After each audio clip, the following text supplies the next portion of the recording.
Hello, hello, hello, everybody. Welcome to another series on the channel.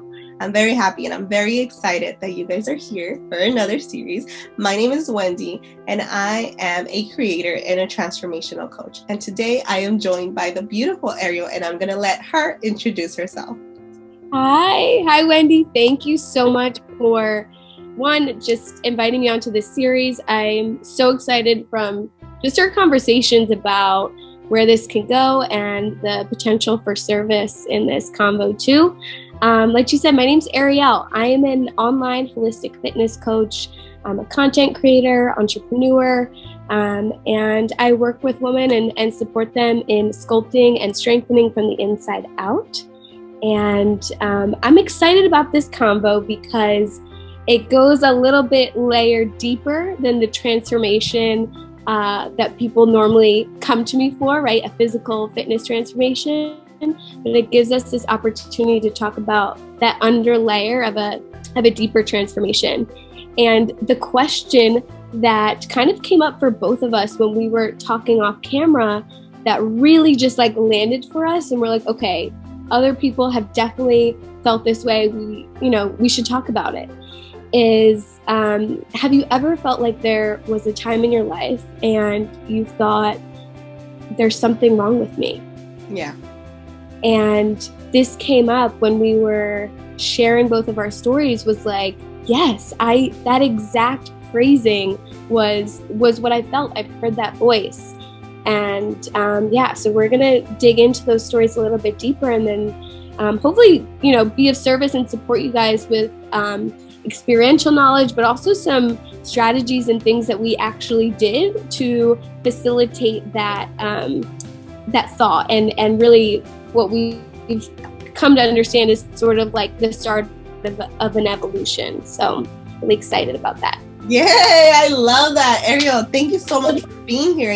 And just setting us up, because I think it's important. I really think it's important that people know that there's other people out there who get it. Yeah. And transformation does start from within. Yes. From the inside out. So I'm excited to dive in, and yes, let's get this going. Yes. So I hope you guys are having a beautiful day. Welcome. Today, I am joined by the beautiful Ariel. We decided to put this 3-part series together called There's Nothing Wrong With You for you guys, because we were just talking about what has been so prevalent in our own lives along our life journey, that we were like, oh my gosh, we need to talk about this. We need to share our journeys. We need to share with others that they are not alone, that they also, if they find themselves questioning if there's anything wrong with you, if there's anything wrong with them per se, that there is absolutely nothing wrong with you. Yes, exactly. And that experience, I think, is really normal. And I think even just when we were sharing off camera before, it gave me a sense of comfort having that conversation with someone else and realizing, wow, I'm not the only one who felt like something's wrong with me. And so I to hopefully provide that for others too, if you've ever felt that way, and just kind of normalize it a little bit and share some behind the scenes things of what that kind of looks like for us, like you said, in our personal development and life journey too. Yeah, absolutely. I think it's very important that we bring presence to that and that we share with people, because I find that a lot of us, when we have this questioning, when we start to question our what's wrong with us, we find that we think, at least that was my case, that we're the only ones, right? And we start to seclude ourselves and really just kind of go into our own world because we're trying to figure this out on our own. And I find that it causes a lot more pain, a lot more suffering. And when you begin to realize that actually I'm not the only one, it kind of releases a lot of that pain and that anguish of what is wrong with me. Right. Oh my gosh. Even the way you just said that, that felt the heart and spirit of what it actually feels like when you're in that mindset. Like, what the hell is wrong with me? It does. Being open, vulnerable about it definitely releases some of that pressure. So I'm excited and a little bit nervous to share and dig in. But yeah, likewise. I am very excited and nervous, but I think we, like, if we don't label that emotion, it's just like beautiful energy that's wanting to come out, in us just sharing, right? Like just sharing our experiences, sharing with others what the journey is like, and just normalizing that, right? Totally, definitely. What do you think is actually the reason why someone would begin to question if there's something wrong with them? And let me know if this kind of like resonates or rings a bell. But what we were discussing the other time, and what I find is that it usually begins when you no longer fit a mold, right? When you're when your internal world is wanting to change, but your external world still influences you, but you're not fitting that mold anymore. And it's like, okay, like why, what, like something's changing inside of me. Like there's this like energy to it, right? And you feel like, oh, I'm not fitting that mold anymore, but I know that there's something in me that wants to express, and how do I merge the two so that I'm like coming into my authentic being, but also like accept my external world and not make any stories about it. Yeah, no, that totally resonates with me as well. I think that feeling of is something wrong with me, it definitely, for me in my experience, it was that something just wasn't fitting anymore. The nail on the head was like something internal was wanting to shift, but my external environment wasn't reflecting that yet.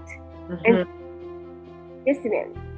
And then, you know, at least the first time that I experienced this, it was so new, right? I was like, I'm changing like drastically. And so I think internally, because I had never been through it before, the first time it felt very scary and like so out of my comfort zone.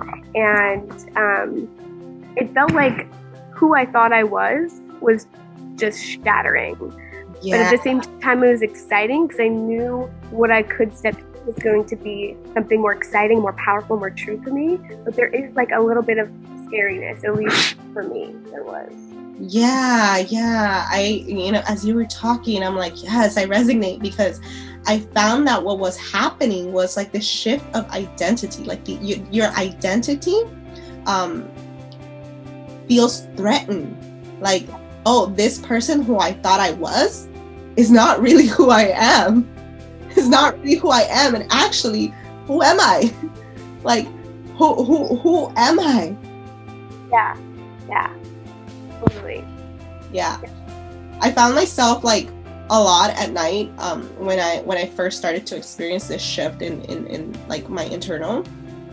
I would stay up at night and really ponder at that question, like, who am I? Like, who am I? Like, what do I want? What?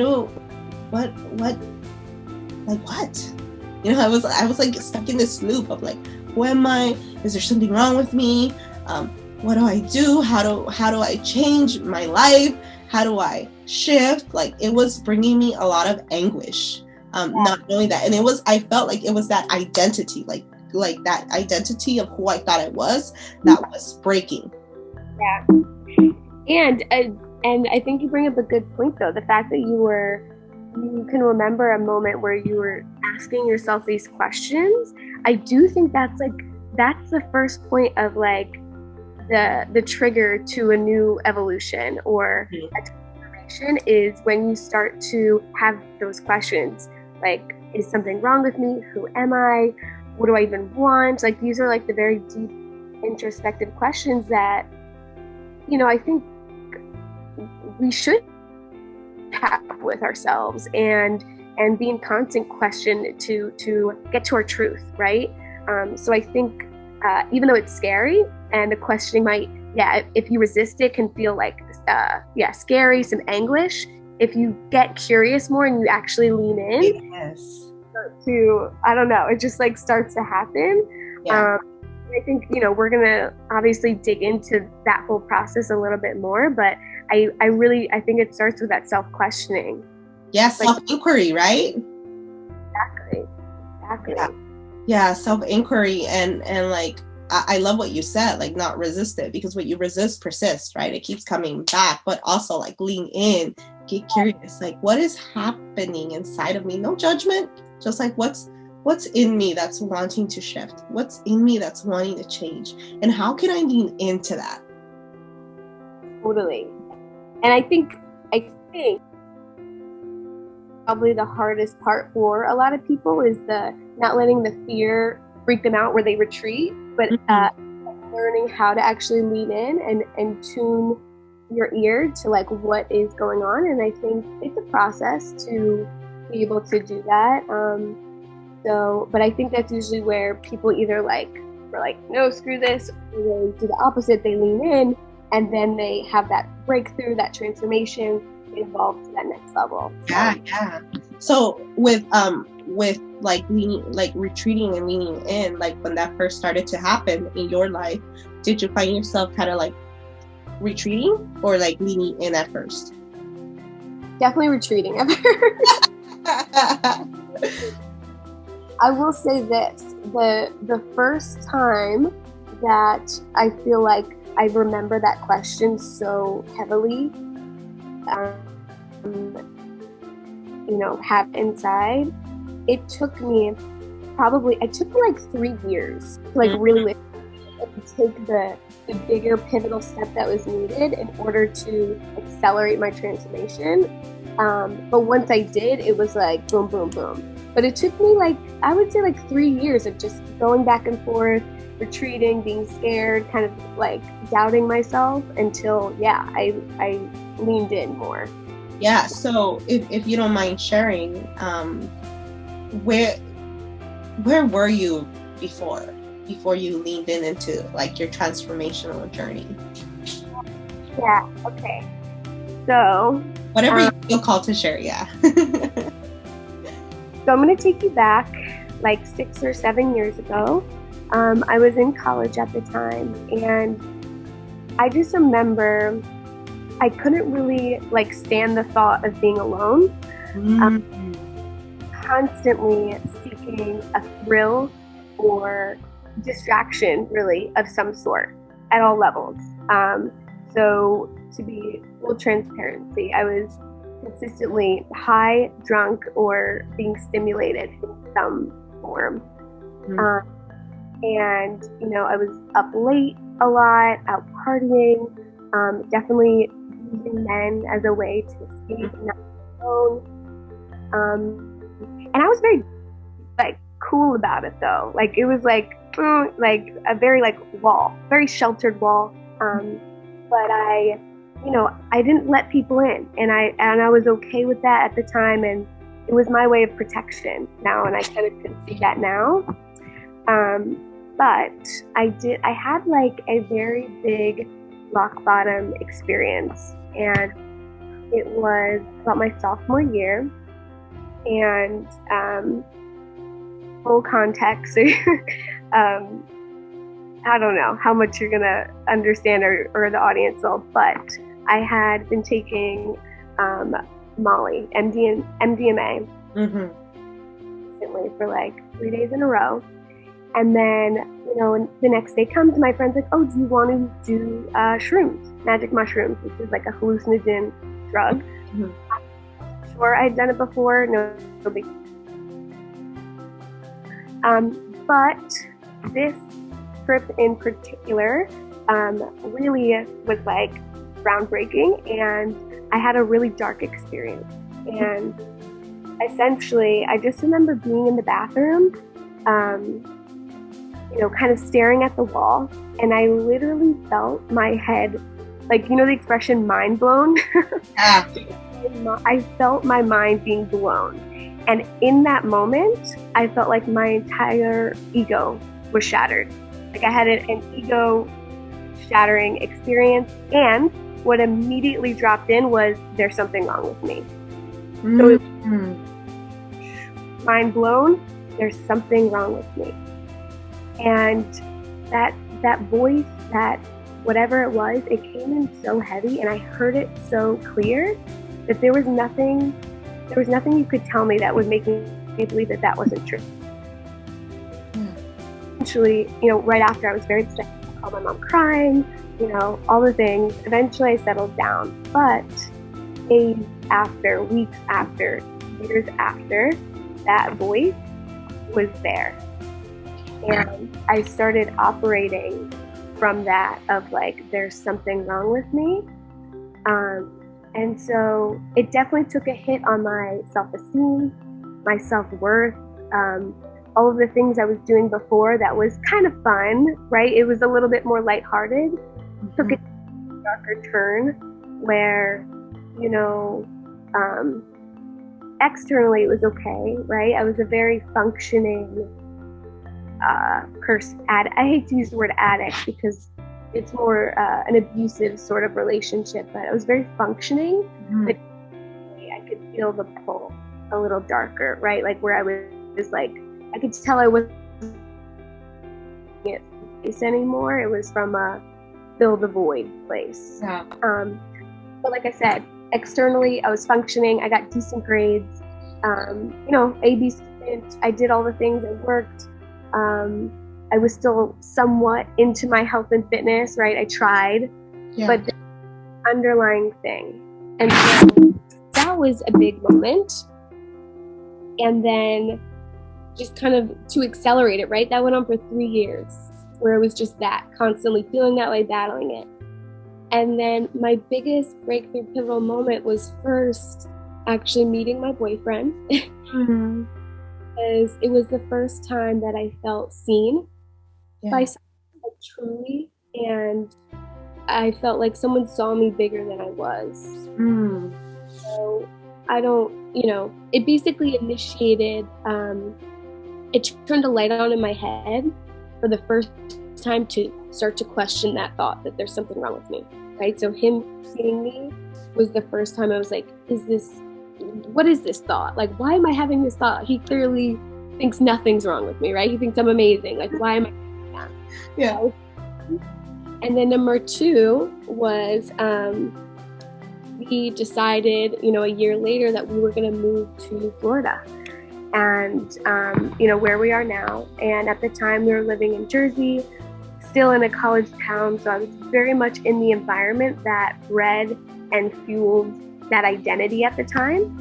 And that was another like drop-in moment where I couldn't even explain to you why we moved to Florida, because we didn't have a job, didn't have a home, no family, no money really, and we just like knew we had to go.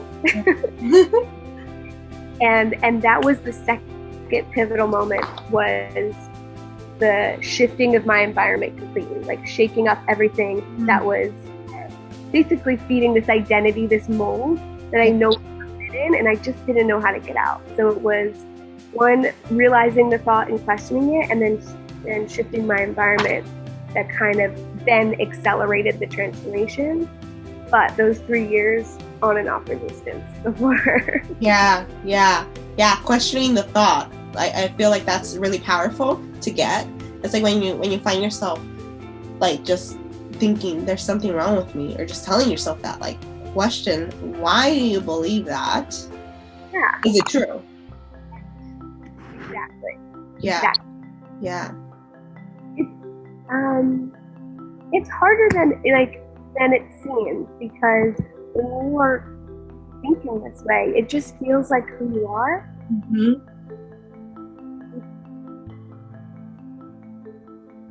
In the world and who you are, that you don't see it, right? And sometimes it takes someone else. For me, it was my boyfriend, but it could be a support system, a coach, a friend, to be like, hey, like, to show you this is not how I see you. And then seeing myself like this, but they're not. And just to like create that space, so then you can like, choose what is true for you now. Yeah. What came to mind was like this distorted view of yourself, right? So it's like when you're identifying with it, like with the there's something wrong with me, when you're identifying with that, it's like you're not seeing yourself for who you truly are. You're actually seeing yourself in such a way that's not really true. That's actually distorted. And as human beings, I do believe we're kind of complex beings, you know, and we're all different kinds of flavors, and it's okay to be different. It's okay to want to shift, to want to change. That doesn't mean that there's something wrong with you. Yeah.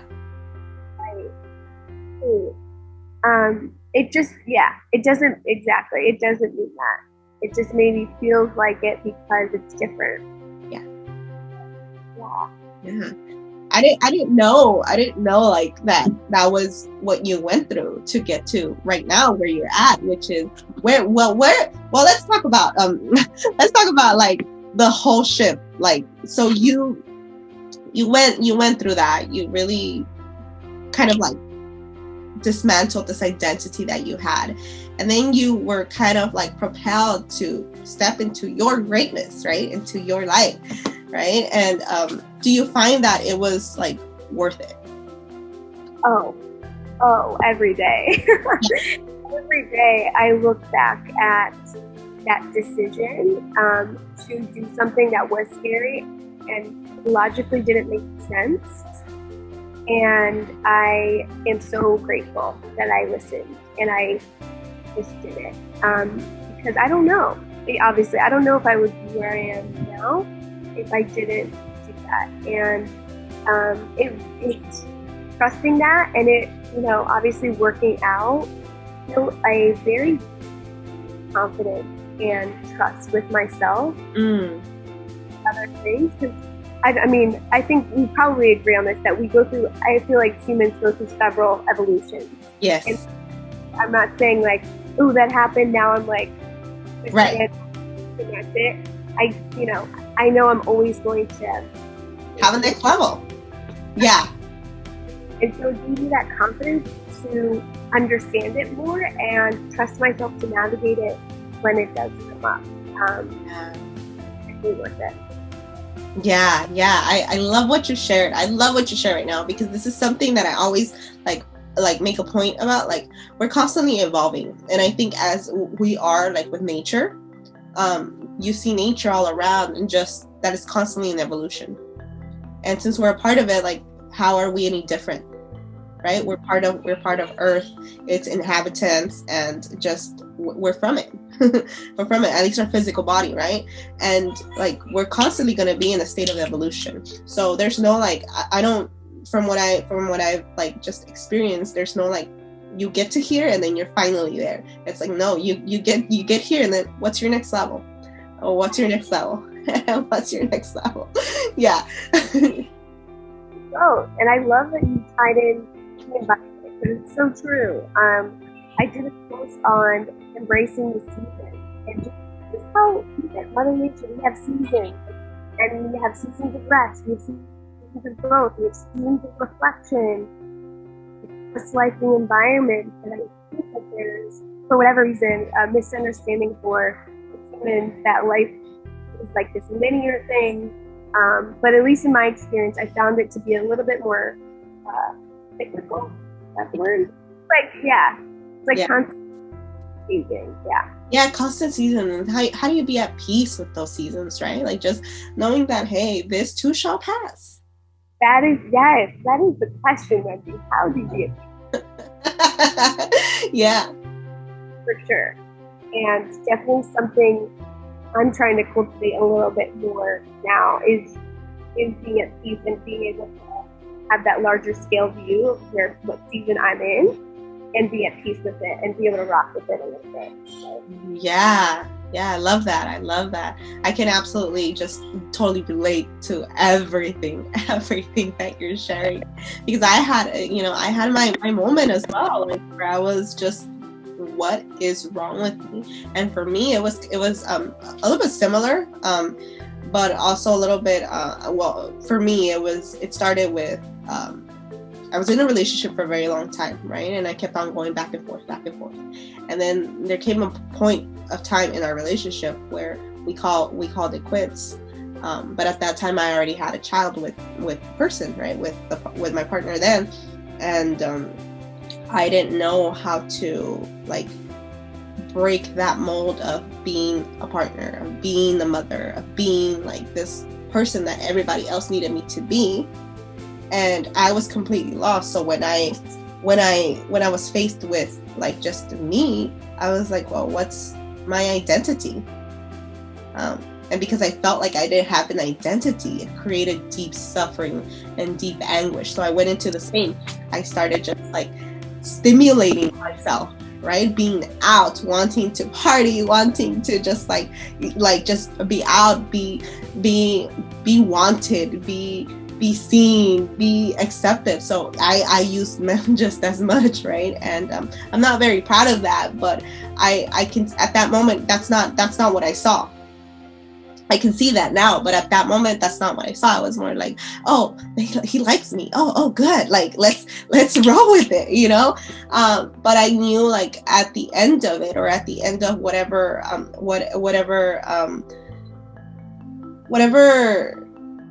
relationship, or not relationship, but whatever, I wouldn't even say partnership, but when I was with a person, per se, after I would feel a void. Like, I wouldn't feel complete. I'd feel like, this is not what I want. And yeah, I kept on going back and forth like that until, you know, I ended up getting back with the person that I was with my partner then. And, you know, we had a second child, and during the season that we got back together, and then we broke up again, and I found out I was pregnant. And then there was like another round too, but I was like, I'm pregnant this time. I have to sit with myself, like really ground myself and sit with myself. And I question like this, like the whole, there's something wrong with me kept coming. Like, this is not how I imagined my life to be. I was supposed to go to college, go to school, graduate with my bachelor's degree. Like, I had this whole plan, right? I was gonna get married at 25, at 27, I was gonna have my first child. By 30, I was gonna have my home. So I had this plan, and my whole life did not reflect it. And I was like, I am such a failure.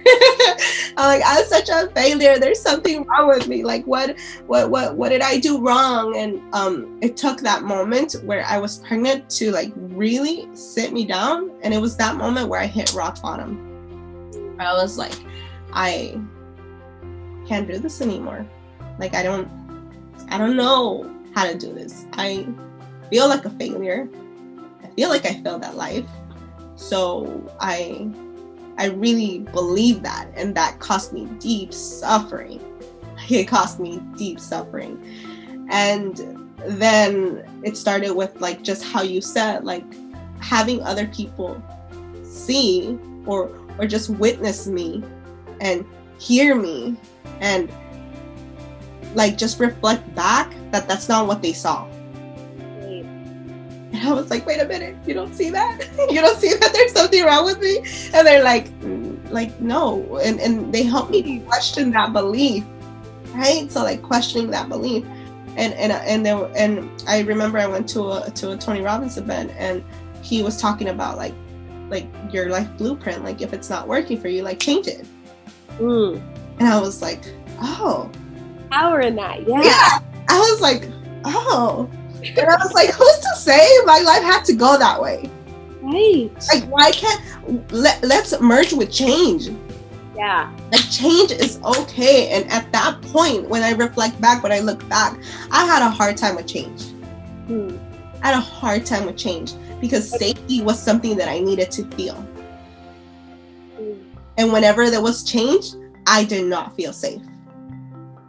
Yeah. So that was the biggest, I wouldn't say roadblock, but what's the word that I'm looking for? The biggest stretch, like the biggest uncomfortableness that I needed to lean into. Change. Growth. I was saying growth edge. That was your biggest growth edge? Yes, that's the word. The growth edge for me. Like, learning to accept change. Yeah. And when things didn't look the way that I wanted to, that I thought they needed to look like leaning into that and accepting, surrendering, and trusting. Ooh, And girl, those are hard. Oh, they're hard. I feel like trust, letting go, surrendering are the most challenging skills to really embody. And it sounds so easy, right? Like let go, but actually I would argue that those are probably the hardest skills to actually, to do. Yeah, it's a growth edge, especially if you're like not used to it. I think for all humans, right? But there's some that may have some trauma around that, or may really just have a hard time with it, right? And it affects us all differently. But knowing that at the end of the day, we all go through similar experiences, and if we can lean on each other, I think that really helps. Like having these conversations, right? Being vulnerable, like that's key. Yeah. I was just thinking that. I was like, that's the power of storytelling and people feeling empowered to be able to share their stories and be vulnerable in, more public spaces, because it creates that unity, connection. You realize you're not alone in that experience, and it helps you navigate these things that, we're all experiencing but not talking about for whatever reason. So that's why I love that we're here right now and doing this. But I loved hearing your story, and I really can't even imagine just having such a plan, right? And such like this clear vision, and then really having to come to that realization of it's not looking like this, accepting it, and then taking your power back and being like, so I can change it. Yeah. So it's okay. Yeah. Like, huge. Yeah, and rolling with the punches, right? Like, so I can change it. Like, that means I have choice, the power of choice. That's like, I have my power. Like, I think that sometimes, we look at like taking your power back as like, oh, I need to be successful in this area, or I need to like do this. But no, taking your power back is like, for at least from my biased opinion, right? From looking at from this point that I can have the power to choose right now. I don't have to be a victim to my circumstances, or I don't have to let my circumstances define me as a person. Not even a victim, but define me as a person. Like that's not my essence. Right. Yeah. So I have a question for you. And something you said just triggered this thought in me was, what did you say? You said, I don't have to let my circumstances define me? Yeah, or define me as a person. Yeah. So do you struggle with ever still that old identity wanting to like claw at you? Even, I'm sharing, I guess because I've felt this way, I'll just start with that, is like, yes, I feel like I've been able to step into this new level and create an identity shift that I feel really confident and content with. However, there are still moments where that past conditioned self, right, will rear its head a little bit, right? And it'll be like, but and the questions of self-worth and self-esteem will still come up, and, it'll peek in. Do you have that experience as well, or what is like your experience with that? And how do you navigate it when it does? If you have any like... Yeah, 100%. I think for me, of course, we're, like you said, we are conditioned a certain way, and we have patterns, right? I have patterns, and what I find myself like doing whenever that happens is I begin to just observe like what's going on, or my behavior, or my thoughts. Like I don't like completely like identify with them per se, or I don't completely indulge myself in them. There will be times, I'm not gonna say like it's perfect, because it's not, but there will be times. But for the most part, I can observe, and when I observe and I see, I'm like, okay, what triggered it? Number one. And number two, can I give myself some grace in this moment? Can I be self-compassionate with myself in this moment? Because I'm still learning these new ways. I'm still learning. Like I'm not like, boom, I just transformed and I'm this new person. Like it's a practice. It's a practice, right? But I know that in this level of awareness that I have, like I can still give myself that grace when things like my old conditioning and my old patterns come up. Like, I can give myself grace, and I can still love myself through all the seasons and accept all parts of myself, right?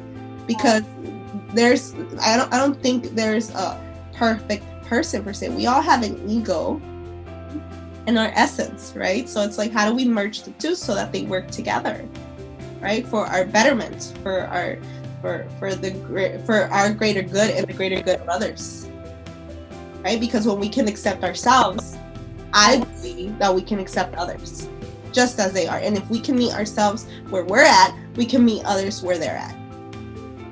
Totally. Amen, sister. And emojis. Everything. Hearts.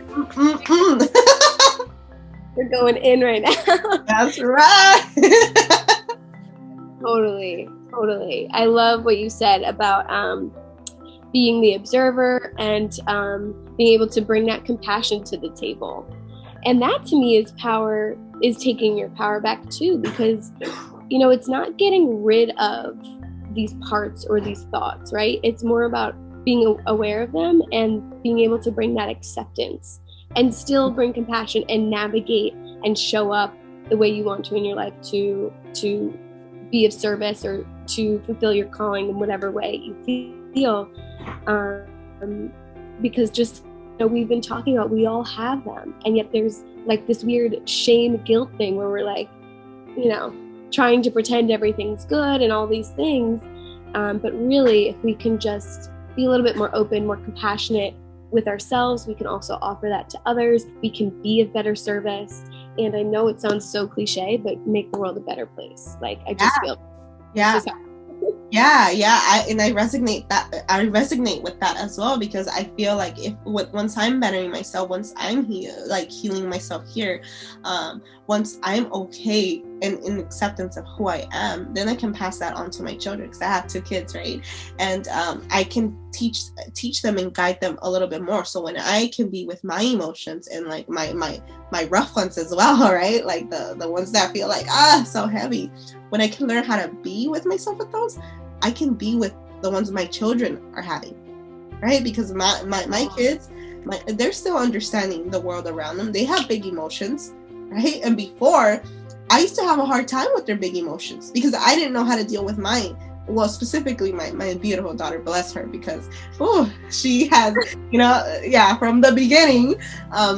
So I'm learning, like, when she was smaller, I had a hard time being with her emotions. Now that she's older, she's 9, like, and I'm going through this transformational journey, this transformational process.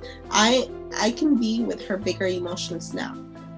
Yeah. Right. And I can acknowledge and like accept where I could have done better, and I can be vulnerable with her and say, you know what, mommy just wants the best for you, and so mommy might not always do the best job, like she but I'm still learning.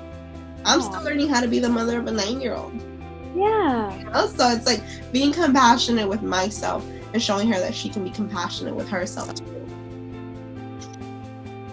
Yeah.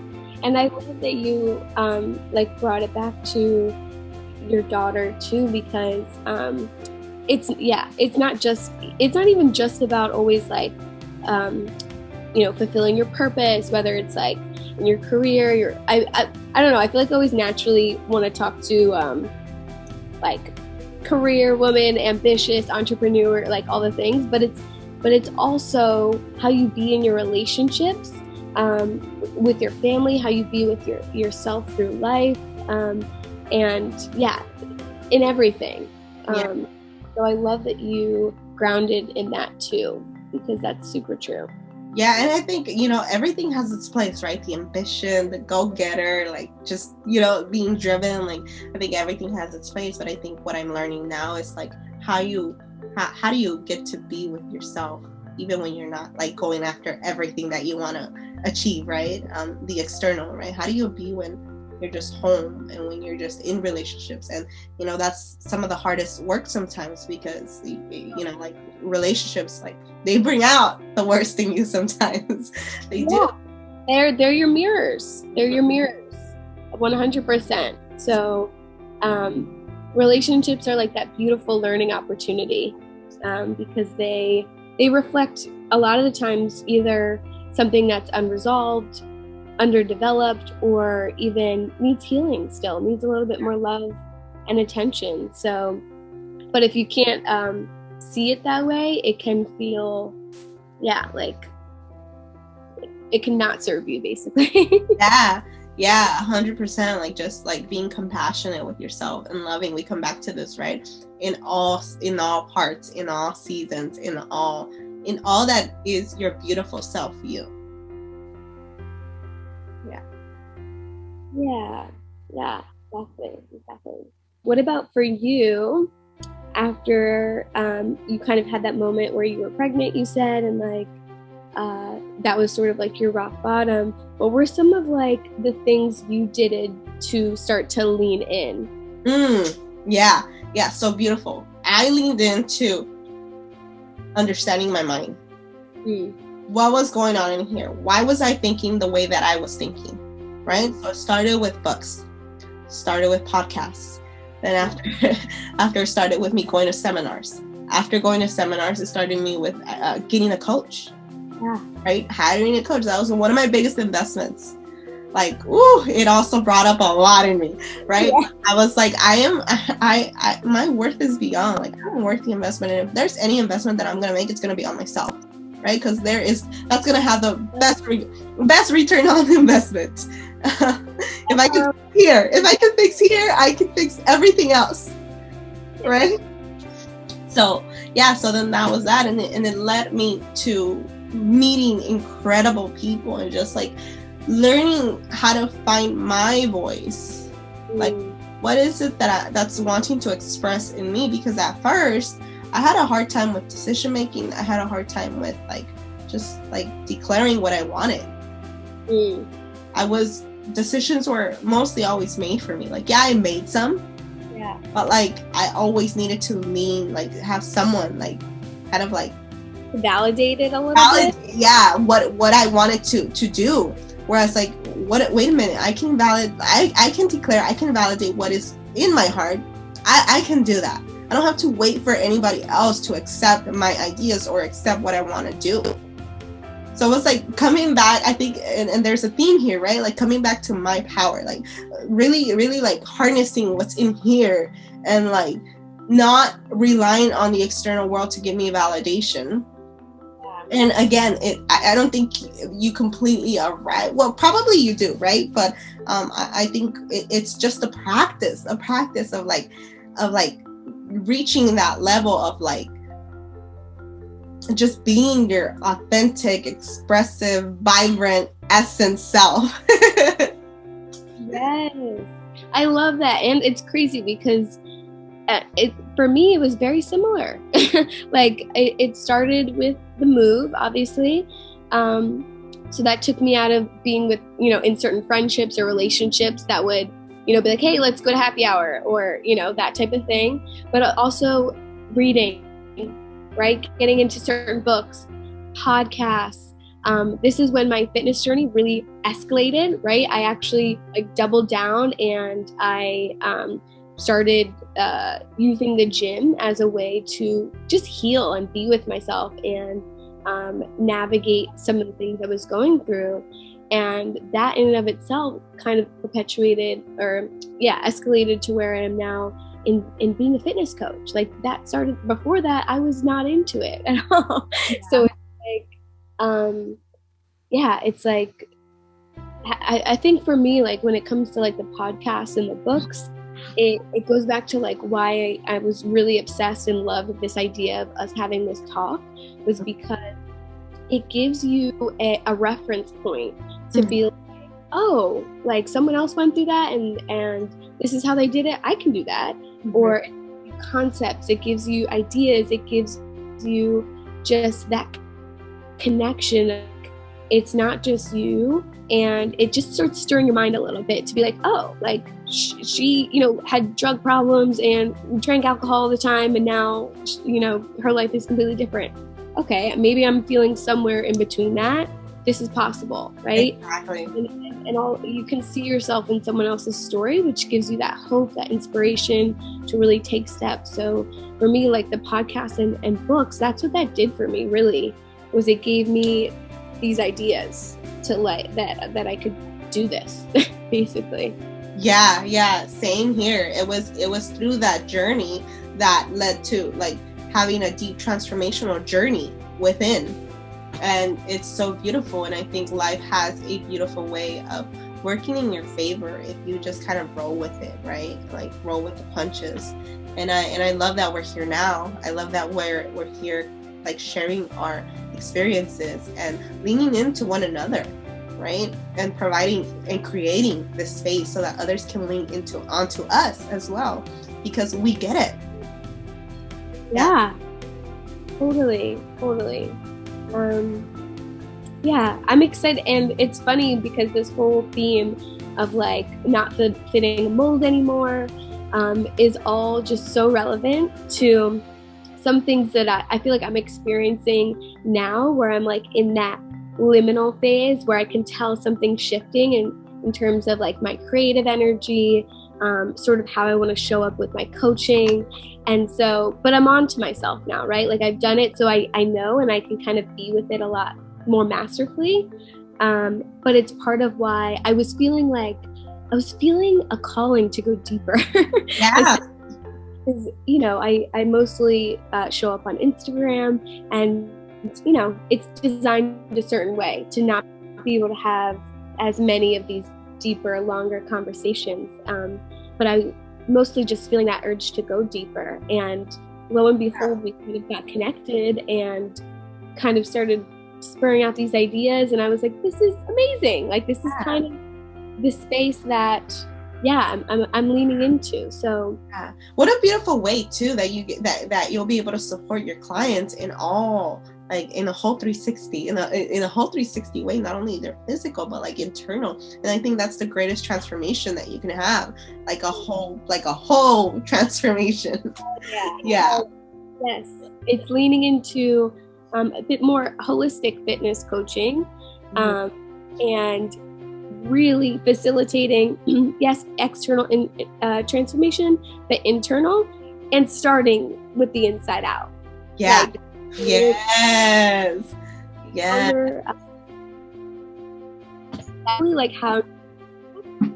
And so I'm excited about what's to come in terms of, programs I'm developing and the types of places I want to show up on, social conversations I want to be having with other amazing women and people like you, and just be able to have those that network and connection.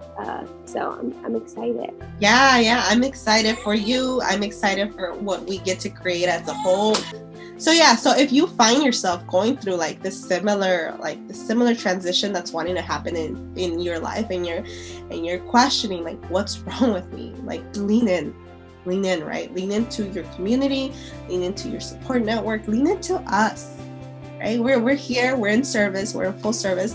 That's why we create, that's why we're here. And we want to make sure that you know that you're held, loved, and supported, and that you don't have to go through this on your own. Yeah. And next episode, actually a bit deeper into some of the blocks and the bullshit that comes up while you're on the path of listening to your intuition, answering that call. Get that feeling like not fitting that mold anymore, and there's shit going on. We're really going to dive a little bit deeper into what that looks like and what you can actually do to navigate with your heart and your head. Get a little bit more tactical and strategical, but also to share vulnerably what that looks like for us too. Yeah. So if that's something that you're into, definitely, you're not going to want to miss that out. You're going to want to stay tuned, because it's going to get good. I'm so excited. And if you enjoyed this episode, like, comment. We'd love to hear your feelings. Part of this resonated with you. Subscribe. We both are on YouTube, Instagram, in the pathway. And takeaways. Let us know some of your takeaways. That would be amazing. If you want to stay connected with us, I'm so excited about continuing this series. Yeah.